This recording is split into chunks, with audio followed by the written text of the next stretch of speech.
नमस्कार, मैं हूं गौरव अग्रवाल। न्यूज 84 में सबसे पहले बात करते हैं एस्सार स्टील को लगे तगड़े झटके की। जी हां, इंसॉल्वेंसी मामले में गुजरात हाईकोर्ट से एस्सार स्टील को तगड़ा झटका लगा है। हाईकोर्ट ने आरबीआई के खिलाफ एस्सार स्टील की याचिका खारिज कर दी है। एस्सार स्टील के खिलाफ रिजर्व बैंक ने इंसॉल्वेंसी की प्रक्रिया शुरू करने का आदेश दिया था, जिसे कंपनी ने गुजरात हाईकोर्ट में चुनौती दी थी।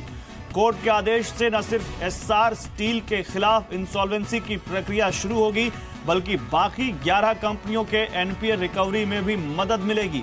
आरबीआई ने एनपीए के खिलाफ बड़ी कार्रवाई करते हुए 12 बड़े एनपीए खातों को इंसॉल्वेंसी एंड बैंक्रप्सी कोड के तहत रिकवरी का आदेश दिया था। इन 12 खातों पर कुल एनपीएस का 25% हिस्सा है। आज के गुजरात हाईकोर्ट के फैसले के बाद बाकी एनपीएस की वसूली के लिए आरबीआई अब सख्त कदम उठा सकेगा।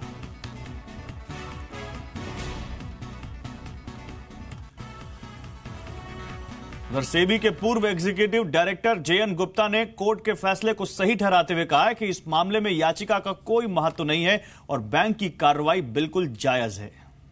जो है तो ये बिल्कुल सही है, बिकॉज ये तो उस तरह का मामला लग रहा था कि अगर कोई एक्यूज है, कोई कोर्ट में जा रहा है तो वो बोले कि पहले सारे एक्यूज के अगेंस्ट एक्शन लो, तब मेरे अगेंस्ट एक्शन लो। ऐसा तो नहीं हो सकता है। जहाँ पे जो भी बैंक में जो कार्रवाई करिए वो उनके एग्रीमेंट के हिसाब से है, लॉ के हिसाब से है, तो उसमें कहीं भी कोई भी पिटीशन का औचित्य नहीं बनता था। तो ये बिल्कुल सही जजमेंट है और ये रास्ता क्लियर करेगा अगली बार इस तरह के कोई भी इशू दोबारा नहीं है के लिए। उधर आईआईएस के एमडी अमित टंडन का कहना है कि एस्सार स्टील के खिलाफ कोर्ट का फैसला सही है। एस्सार के पास याचिका का कोई आधार नहीं था और अब एस्सार मामले को धीमा करने की कोशिश करेगी।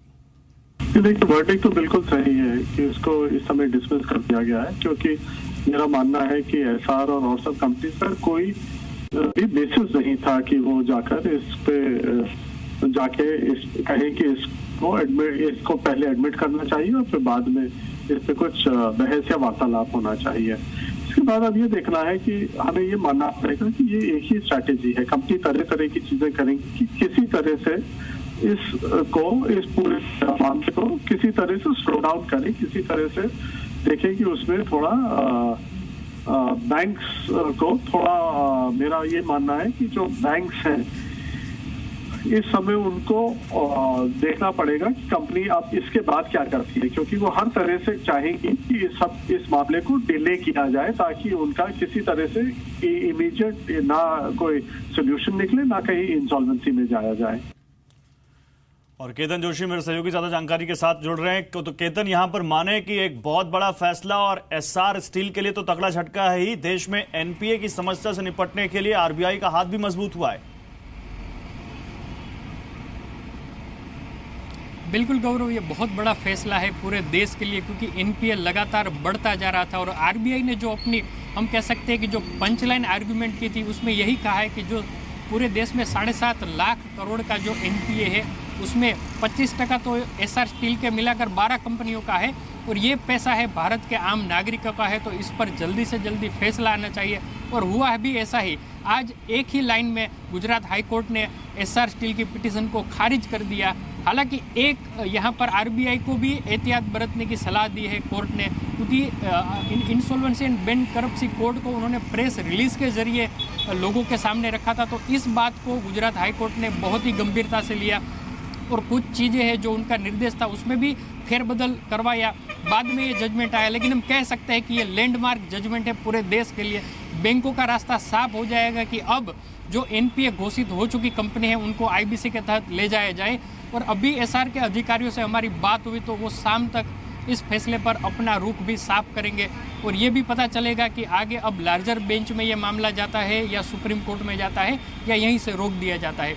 लेकिन कह सकते हैं कि पूरे देश के लिए बहुत बड़ा फैसला है, खासकर ऐसी कंपनियों के खिलाफ जो कार्रवाई करने का रास्ता है वो बैंकों का साफ हो गया है, जो बड़े बड़े एनपीए लेकर चल रही थी। शुक्रिया केतन आपका इन तमाम जानकारियों के लिए। आपसे आगे भी अपडेट देते रहेंगे, लेकिन वाकई आरबीआई को एनपीए की समस्या से निपटने में इस फैसले के बाद और ज्यादा मदद मिलेगी, इसमें कोई शक नहीं। आगे बढ़ते हैं, बाजार की बात करते हैं। बाजार ने आज नया रिकॉर्ड स्तर बनाया है और निफ्टी पहली बार 9,900 के पार बंद होने में कामयाब रहा है, जबकि मिड कैप और स्मॉल कैप शेयरों में सुस्त कारोबार देखने को मिला। कारोबार खत्म होने पर सेंसेक्स 54 और निफ्टी 30 अंकों की बढ़त के साथ बंद हुए। मेटल, आईटी, रियल्टी शेयरों में सबसे ज्यादा खरीदारी रही। एफएमसीजी शेयरों में सबसे ज्यादा गिरावट देखने को मिली और बीएसई एफएमसीजी इंडेक्स करीब 1.5% की गिरावट के साथ बंद हुआ। एफएमसीजी को छोड़कर बीएसई के सभी सेक्टर इंडेक्स हरे निशान में बंद हुए। रजत मेरे साथ हैं। तो रजत, एक और रिकॉर्ड बनता हुआ आज लगातार पिछले कुछ दिनों में हमने कई रिकॉर्ड देखे हैं, आज के बारे में बताइए। जी बिल्कुल, आज निफ्टी और निफ्टी बैंक दोनों रिकॉर्ड स्तरों पर चले गए। निफ्टी 9,900 के लेवल के ऊपर बंद हुआ, निफ्टी बैंक 24,000 के लेवल के ऊपर बंद हुआ। जो कभी लेवल्स दिखे नहीं थे वो आज का सत्र था जिसमें दिखाई दिए। और सेंसेक्स 54 अंकों की बढ़त के साथ 32,000 के लेवल को आज भी संभाले हुए था। लेकिन जो स्टॉक्स चले आज निफ्टी के कंपोनेंट्स, उसमें विप्रो, अल्ट्राटेक, वेदांता, ये कुछ ऐसे स्टॉक्स थे जहां पर तेजी की पोजीशन ज्यादा बनी। आज आईटी में एक पुल बैक ट्रेड्स बनते हुए नजर आए थे और दूसरा खेमा था मेटल्स, जिसने बहुत सपोर्ट किया। गिरावट थी आईटीसी में, 4% से ज्यादा टूटा। इसके अलावा गेल, कोल इंडिया जैसे स्टॉक्स में भी वीकनेस देखने को मिली। नतीजों का इंपैक्ट आज डेफिनेटली एक स्टॉक प्राइस पे देखने को मिल रहा था, वो था जुबिलेंट फूडवर्क्स। नतीजों के बाद एकदम से तेजी बनी और क्लोजिंग बेसिस पे 9% चढ़ गया। इसके अलावा बंसाली इंजीनियरिंग, ये कुछ स्टॉक्स थे जहां पर आज के सत्र में पॉजिटिव मोमेंटम के साथ ट्रेड होता हुआ नजर आया। लेकिन कुछ पॉकेट्स जहां पर आज ट्रेडर्स एक्टिव थे, उसमें एक था आईटी जिसमें विप्रो, रैमको सिस्टम्स, एचसीएल टेक, मास्टेक, इन्फोसिस जैसे स्टॉक शामिल थे। दूसरा था ऑटो एंसिलरी जिसमें जय भारत, मारुति, भारत सीड्स, ऑटोलाइट, ऑटोलाइन जैसे स्टॉक्स में तेजी बन रही थी। और केमिकल स्टॉक्स, तो आप देख सकते हैं बाजार रिकॉर्ड लेवल्स पे, लेकिन नॉन इंडेक्स जो स्टॉक्स हैं वहां पर ज्यादा तेजी बन रही है। डीसीडब्ल्यू, थिरोमिलाई, ये कुछ ऐसे स्टॉक्स हैं जहां पर आज के सत्र में भी तेजी बनती हुई नजर आई। और एक्शन एफएनओ रिलेटेड एक स्टॉक में देखने को मिला था, श्री इंफ्रा, सुबह से तेज था, 10% के क्लोजिंग बेसिस पे रिटर्न इस स्टॉक पे आते हुए नजर आए। शुक्रिया रजत आपका इन तमाम जानकारियों के लिए। आगे बढ़ते हैं, जीएसटी से जुड़ी खबर है। जीएसटी लागू होने के 2 हफ्ते बाद आज जीएसटी काउंसिल की बैठक होने वाली है। यह जीएसटी काउंसिल की 19वीं बैठक है जो वीडियो कॉन्फ्रेंसिंग के जरिए होगी। शाम 7 बजे से शुरू होने वाली बैठक में जीएसटी लागू करने की राह में आई दिक्कतों पर चर्चा होने की उम्मीद है। 30 जून को ही काउंसिल की बैठक में तय हुआ था कि अगली बैठक 5 अगस्त को होगी, लेकिन उसे टाल दिया गया। 1 जुलाई से जीएसटी लागू होने के बाद सरकार इंडस्ट्री की शंकाओं को दूर करने के लिए कई बार सफाई जारी कर चुकी है। रेवेन्यू सेक्रेटरी हसमुख आर्या 6 दिन की जीएसटी मास्टर क्लास भी चला चुके हैं। आलोक प्रियदर्शी ज्यादा जानकारी के साथ जुड़ चुके हैं मेरे साथ। तो आलोक, बताइए क्या जानकारी है और इस बैठक का एजेंडा भी बताइए। बिल्कुल, देखिए, जो 5 अगस्त को होने वाली बैठक थी उसको आज कर देने के बाद तमाम जितने भी ट्रेडर्स हैं काफ़ी उत्साहित हैं और उनको लगता है कि जो उनकी जो मांगे हैं उसको लेकर आज उस जीएसटी काउंसिल की बैठक में उस पर विचार हो सकता है। खासतौर से बात करें तो जो ट्रेडर्स टेक्सटाइल में डील करते हैं उनको लेकर वो काफ़ी उत्साहित हैं और पूरा एक तरह से देखें तो ट्रेडर्स ने पूरा एक दबाव बनाया हुआ है कि जो 5% जो कपड़े पर टैक्स लगाया गया है उसको कम किया जाए या ख़त्म किया जाए। तो ये एक मुद्दा है, लेकिन जो वित्त मंत्रालय ने बैठक, जो ये जीएसटी काउंसिल की बैठक बुलाई गई है, खासतौर से ये तमाम जितने भी 1 जुलाई से जो जीएसटी इंप्लीमेंट हुआ था उस इम्प्लीमेंटेशन और तमाम जो राज्यों और केंद्र के साथ जो दिक्कतें हो रही थी या जो स्मूथ इम्प्लीमेंटेशन किस तरह से हुआ है, किस कदर हुआ है, उसको एक कह सकते हैं कि रिव्यू बैठक, समीक्षा बैठक करने के लिए की गई है। और इसीलिए इसको वीडियो कॉन्फ्रेंसिंग के जरिए लिया गया क्योंकि स्टेट लेवल पर भी कहीं थोड़ी बहुत दिक्कतें आ रही थी। और अभी तक जो देखें, अगर अकाउंट अपडेट करने की बात है या जो 24 तारीख से शुरू होगा उसको लेकर भी कुछ शिकायतें थीं। इसके अलावा पिछले दिनों कई बार वित्त मंत्रालय की तरफ से सफाई जारी की गई और एजुकेशन हो सेक्टर, चाहे गोल्ड हो, इन तमाम चीज़ों पर बार बार ये लीगल टैक्सेस, लीगल चार्जेस को लेकर भी इशू था। तो ये तमाम चीज़ों को लेकर एक राज्यों को एक इन्फॉर्मेशन भी देनी है। तो ये तमाम बैठक जो हो रही है आज, उसमें यही इम्प्लीमेंटेशन हुआ है, किस लेवल तक हुआ है, कितनी उसमें सफलता मिली है, कहाँ खामियां हैं, उसको किस तरह से दुरुस्त किया जाए, इन तमाम मुद्दों पर चर्चा होगी। शुक्रिया आपका आलोक इन तमाम जानकारियों के लिए। आगे बढ़ते हैं। एनएसई के नए एमडी एंड सीईओ विक्रम लिमिया ने आज से एक्सचेंज का कार्यभार संभाल लिया है। लिमिया ने कहा कि उनका फोकस रेगुलेटरी मामलों को सुलझाने पर रहेगा और वो सभी स्टेक होल्डर्स के साथ रिश्ते सुधारेंगे। लिमिया के मुताबिक एनएसई आईपीओ में अभी रेगुलेटरी दिक्कतें हैं और इन्हें जल्द सुलझाया जाएगा। लिमिया ने कहा कि सेबी के साथ बातचीत करके को लोकेशन का मामला सुलझाना उनकी प्राथमिकता है। लिमिया ने कहा कि टेक्निकल डिफॉल्ट मामले की जांच चल रही है और वो सरकार और सेबी को इस मामले की पूरी रिपोर्ट देंगे। विक्रम लिमिया से एक्सक्लूसिव बातचीत की हमारे संवाददाता ब्रजेश मिश्रा ने। सर, सबसे पहले प्राथमिकताएं हम समझना चाहेंगे। काफ़ी सारी दिक्कतों में एनएसई बार बार अच्छी वो खबरों में नाम नहीं आया, बहुत सारी दिक्कतें हैं। अब आपकी प्राथमिकताएं क्या होंगी इसे ठीक करने में? बेसिकली जो प्राइमरी ऑब्जेक्टिव जो है, priority is to resolve the co-location issue and any regulatory issues surrounding that. आपने को-लोकेशन कहा कि को-लोकेशन का मुद्दा निपटाना आपकी प्राथमिकता में होगा, उस पर अभी क्या स्थिति है रेगुलेटर्स की ओर से और एक्शन के बीच में क्या ताज़ा स्थिति है? काफ़ी डिस्कशंस हुए हैं over the last few months. There have been various reports that have been prepared. SEBI is also in the process of doing its own investigation. So once all the reports and all the investigations are complete, there will be a discussion with SEBI in terms of how quickly we can resolve this issue. It has been proposed to SEBI as well that we would like to propose a consent process if we are able to resolve this issue. But that is a conversation that we have to still have. We have to go through a formal process of writing to them about a consent, and whether SEBI agrees to looking at this from a consent perspective or not is really their prerogative. So I cannot really comment on whether SEBI will agree to a consent or not. It will certainly be our endeavor to try and resolve this as quickly as possible, and consent is one of the fastest ways of doing that. क्या ये माना जाए कि colocation का मुद्दा या consent के जरिए सुलझ जाने के बाद ही शायद आईपीओ में अब गति आएगी? That is absolutely correct. इसलिए मैं आईपीओ टाइमलाइन के बारे में बात नहीं कर सकता हूँ, क्योंकि रेगुलेटरी इश्यूज़ को कितना टाइम लगता है उसके हिसाब से आईपीओ टाइमलाइन फाइनलाइज कर सकते हैं। इमेज पे ही जो सबसे बड़ी जो चोट पहुंची थी वो बिकॉज ऑफ टेक्निकल ग्लिच था, वो जो रिसेंटली हुआ। आपने प्रोसेसेस की बात की कि आपकी प्रायोरिटी में है, तो अभी क्या कोई आपको ऐसी खामियां नजर आई हैं कि जो शायद दुरुस्त करने की ज़रूरत होगी या नहीं? देखिए अभी ये बिल्कुल अनप्रेडिक्टेबल था। नहीं, जो मुझे बताया गया है ये टेक्निकल ग्लिच के बारे में, टेक्नोलॉजी ग्लिच के बारे में, that it is really a one of event that has not happened in the last so many years. So there is an analysis that is being done to figure out the root cause. That will get discussed with the Standing Committee on Technology of the NSE, after which details of what the causes are and what steps have been taken to make sure that it doesn't happen in the future. Both will be shared with SEBI and with the ministry. So I can't get into more details because this is my first day here. I will have to get into more details surrounding exactly what happened, but from what I'm told, they are in the process of getting to the root cause and sharing that with the appropriate authorities. खैर आगे बढ़ते हैं। अगर आप आधार card बनवाने से चूक गए हैं तो चिंता करने की जरूरत नहीं है। अब आपके घर के पास के बैंक में ही आपका आधार कार्ड बन जाएगा। जी हां, सरकार ने इसकी शुरुआत आज से कर दी है और सरकार ने 31 अगस्त तक 12,000 बैंक ब्रांचेज में आधार केंद्र खोलने का लक्ष्य रखा है। बैंकों में आधार कार्ड बिल्कुल मुफ्त बनवाया जा सकेगा।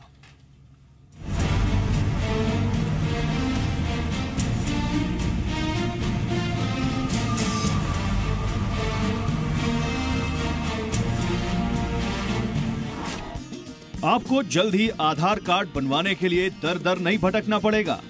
इतना ही नहीं, लंबी लंबी लाइनों में लगने से भी छुटकारा मिलेगा, क्योंकि अब आधार कार्ड आपके घर के पास के बैंक में ही बनेगा। इसकी शुरुआत आज से हो चुकी है। देश के 2 बड़े सरकारी bank, state bank of India और पंजाब नेशनल बैंक में आज से आधार कार्ड बनने की प्रक्रिया शुरू हो गई है। हालांकि आज सिर्फ 2 ब्रांच में ही आधार कार्ड बनाया जा रहा है, लेकिन धीरे धीरे देश भर में बैंक में आधार केंद्रों की संख्या बढ़ाई जाएगी। सरकार ने 31 अगस्त तक 12,000 बैंक ब्रांचेज में आधार केंद्र खोलने का लक्ष्य रखा है। बैंक में आधार कार्ड बनने से बैंक ग्राहकों की परेशानी कम होगी। देश में करीब 12,000 बैंक ब्रांच में इस तरह के आधार केंद्र की एक सुविधा रहेगी, जो कि किसी भी ऑफिस आवर्स के टाइम में बैंक का जो नॉर्मल बिजनेस आवर्स होता है उस बिजनेस आवर्स में जाकर के लोग अपना आधार इनरोलमेंट का काम करा सकते हैं। और हमने ये भी बताया है कि आधार इनरोलमेंट वो फ्री रहेगा। सरकार आधार कार्ड बनाने के लिए तेजी से मिशन मोड में काम कर रही है। फिलहाल देश भर में 112 करोड़ से ज्यादा लोगों के पास आधार नंबर है, यानी देश की कुल जनसंख्या के 88% लोगों के पास आधार है। दरअसल सरकार सभी बैंक खातों को आधार से जोड़ना चाहती है, इसलिए तेजी से आधार कार्ड बनाने का काम चल रहा है। देश में अभी फिलहाल 110 करोड़ बैंक खाते हैं और अभी तक 60 लाख बैंक अकाउंट आधार से जुड़ चुके हैं। सभी अकाउंट आधार से जुड़ने के बाद सरकारी सब्सिडी सीधे लोगों के बैंक खाते में जाएगी, जिससे लोगों का ही फायदा होगा।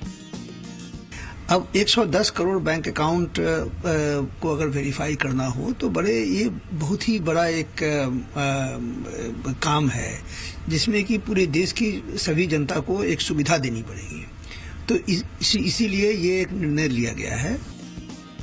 फिलहाल कई सर्विसेज के लिए आधार कार्ड जरूरी है, जिसमें नया बैंक खाता खुलवाना, 50,000 रुपए से ज्यादा cash transaction, pan card, IT return भरना, LPG केरोसिन सब्सिडी, स्कॉलरशिप, फसल बीमा योजना और अटल पेंशन योजना शामिल है। यहाँ तक कि अगले साल से मोबाइल कनेक्शन के लिए भी आधार जरूरी होने जा रहा है। यानी आने वाले दिनों में ज्यादातर सर्विसेज आधार से लिंक होने वाली हैं। इसलिए अगर आपने अभी तक आधार कार्ड नहीं बनवाया है तो बैंक जाइए और अपना आधार कार्ड बनवाइए। असीम मनचंदा, जी मीडिया, दिल्ली। उधर आधार को लेकर राइट टू प्राइवेसी यानी निजता के अधिकार, सरकारी स्कीम में आधार जरूरी हो या नहीं, ऐसे ही मुद्दों पर सुप्रीम कोर्ट में 18 और 19 जुलाई को सुनवाई होगी। ये सुनवाई 5 जजों की बेंच करेगी। दरअसल अटॉर्नी जनरल के वेणुगोपाल और याचिकाकर्ताओं के वकील श्याम दीवान ने 7 जुलाई को हुई पिछली सुनवाई में सुप्रीम कोर्ट से आधार से जुड़े मामलों में जल्द सुनवाई बड़ी बेंच में करने की अपील की थी। इसके बाद 5 जजों की एक संवैधानिक पीठ का गठन किया गया। इसके पहले 27 जून को 2 जजों की बेंच ने सरकार के उस नोटिफिकेशन के खिलाफ अंतरिम आदेश देने से इनकार कर दिया था, जिसमें सरकारी स्कीम का फायदा लेने के लिए आधार को जरूरी किया गया था।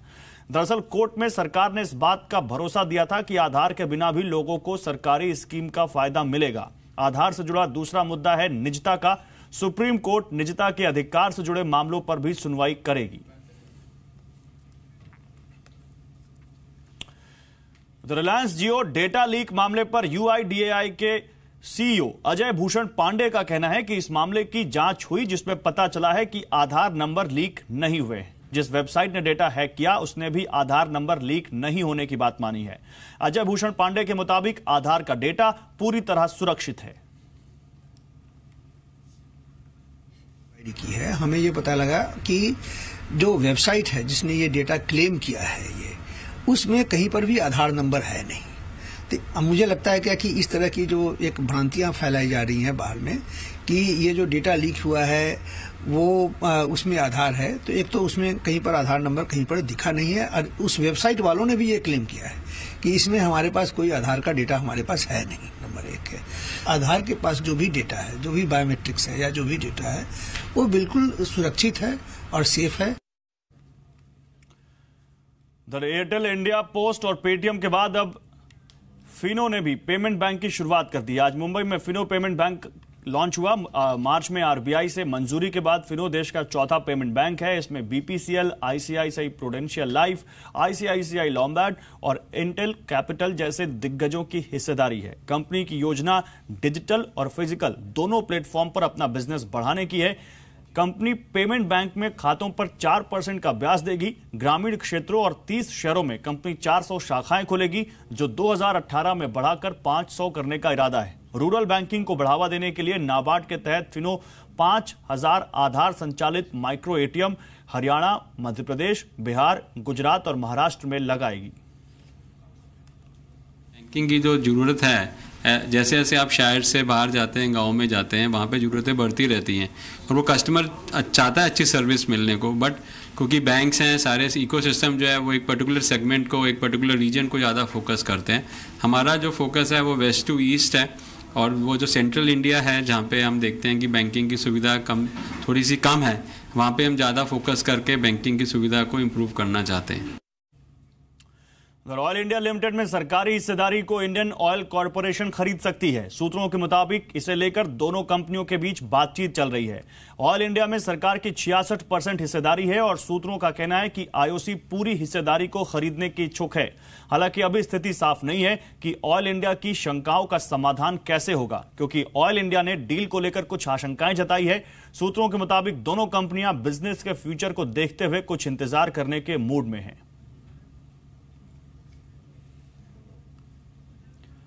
क्या आप जानते हैं कि कई बार डॉक्टर जानबूझकर आपके लिए महंगी दवाएं लिखते हैं, जानबूझकर आपकी जेब को चपत लगाते हैं। डॉक्टर ऐसा इसलिए करते हैं क्योंकि ऐसा करने के लिए फार्मा कंपनियां उन्हें रिश्वत देती हैं, अपने ब्रांड की दवा लिखने के लिए तरह तरह के लालच देती हैं।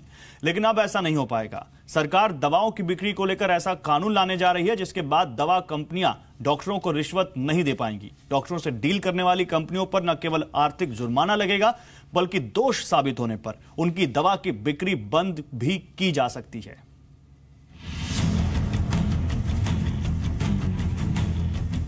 दवा कंपनियों पर कसेगी नकेल, डॉक्टरों से नहीं कर पाएंगे डील, डॉक्टरों को तोहफे का खेल होगा बंद।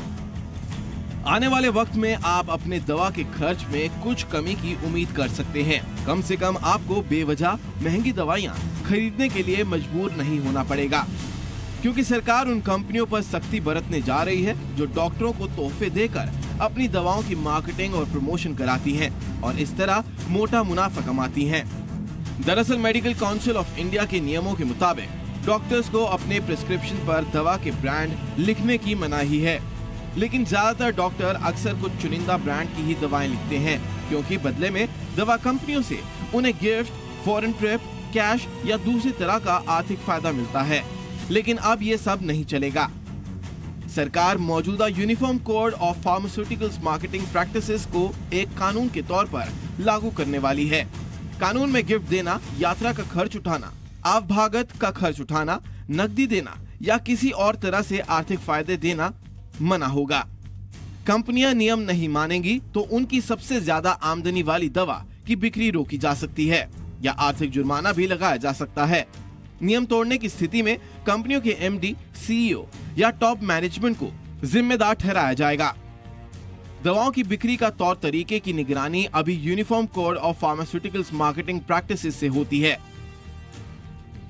जिसके तहत दवा कंपनियां खुद और उनसे जुड़े संगठनों पर नैतिक तरीके से दवाओं की मार्केटिंग का जिम्मा है। ये कोड 1 जनवरी 2015 से 6 महीने के लिए सेल्फ रेगुलेटरी तरीके से लागू होना था। बाद में इसकी समीक्षा होनी थी, लेकिन दवा कंपनियां इस पर ठीक से अमल करने में नाकाम रही। सरकार ने दवा कंपनियों को इसे ठीक करने का लंबा वक्त दिया। आखिरकार अब इसे कानून के तौर पर लाया जा रहा है। हैरानी की बात यह है कि देश में करीब 80% दवाएं जेनरिक हैं, मतलब इन पर कोई पेटेंट नहीं है, लेकिन कंपनियां बिक्री बढ़ाने के लिए इसकी ब्रांडिंग करती हैं। फिर इसी ब्रांडिंग को प्रमोट करने के लिए 15 से 20% तक डॉक्टरों और अस्पतालों पर खर्च करती हैं। केमिस्ट और सेल्स चेन के दूसरे हिस्सों को भी 20 से 30% तक मार्जिन दिया जाता है, यानी कई बार दवा की कीमत का आधा पैसा केवल मार्केटिंग और ब्रांडिंग के नाम पर ही जोड़ दिया जाता है। दवाओं की मार्केटिंग पर मौजूदा कोड के कानून बनने से सरकार के जेनरिक दवाओं की मुहिम को फायदा मिल सकता है, क्योंकि लालच खत्म होने पर मुमकिन है कि डॉक्टर क्वालिटी और ब्रांड के भरोसे को देखकर दवाएं लिखेंगे, ना कि दवा कंपनियों की ओर से मिलने वाले कमीशन या फिर किसी और तरह के इंसेंटिव को ध्यान में रखेंगे। ब्यूरो रिपोर्ट, जी मीडिया। उधर पार्श्वनाथ डेवलपर्स को दिल्ली की एक उपभोक्ता अदालत से बड़ा झटका लगा है। पोजेशन में देरी की वजह से ग्राहक की शिकायत पर उपभोक्ता फोरम ने बिल्डर पर 3 लाख रुपए का जुर्माना लगाया है। इसके अलावा करीब 46,29,000 रुपए लौटाने का आदेश भी दिया है, जो ग्राहक ने बिल्डर को फ्लैट के लिए दिए थे। मामला गाजियाबाद के पार्श्वनाथ एक्सोटिका प्रोजेक्ट का है। इसके अलावा उपभोक्ता फोरम ने मुकदमे के खर्च के रूप में कंज्यूमर को 25,000 रुपए अतिरिक्त देने का आदेश दिया है। इस दौरान उपभोक्ता फोरम ने बिल्डर की उस दलील को साफ खारिज कर दिया जिसमें बिल्डर 2008 की ग्लोबल मंदी का जिक्र करते हुए प्रोजेक्ट में देरी की बात कह रहा था। उधर राष्ट्रपति चुनाव के लिए आज वोट डाले जा रहे हैं। संसद में पीएम मोदी, अमित शाह समेत कई लोगों ने वोट डाले। प्रधानमंत्री नरेंद्र मोदी और बीजेपी अध्यक्ष अमित शाह ने संसद भवन के कमरा नंबर 62 में वोट डाले।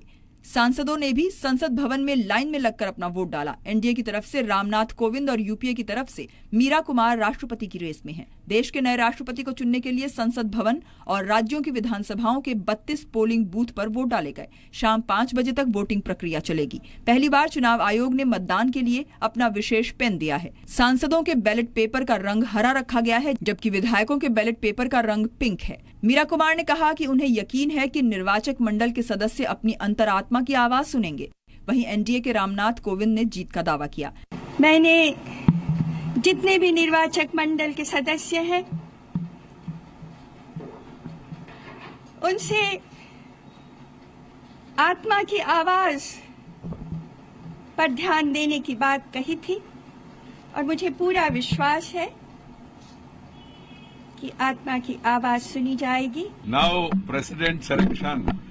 Today is voting. I am sure Ramnath Kovind ji will win with a comfortable, respectable margin. राष्ट्रपति चुनाव में निर्वाचित सांसद और विधायक वोट डालते हैं। लोकसभा और राज्यसभा के सदस्यों के वोट की वैल्यू 708 है। हर राज्य के विधायकों के वोट का वैल्यू अलग होता है। राज्यसभा में 12 नॉमिनेटेड सदस्य और लोकसभा में 2 एंग्लो इंडियन कम्युनिटी के नॉमिनेटेड सदस्य वोट नहीं डालते। तो फिलहाल इस बुलेटिन में खबरें बस इतनी। नमस्कार।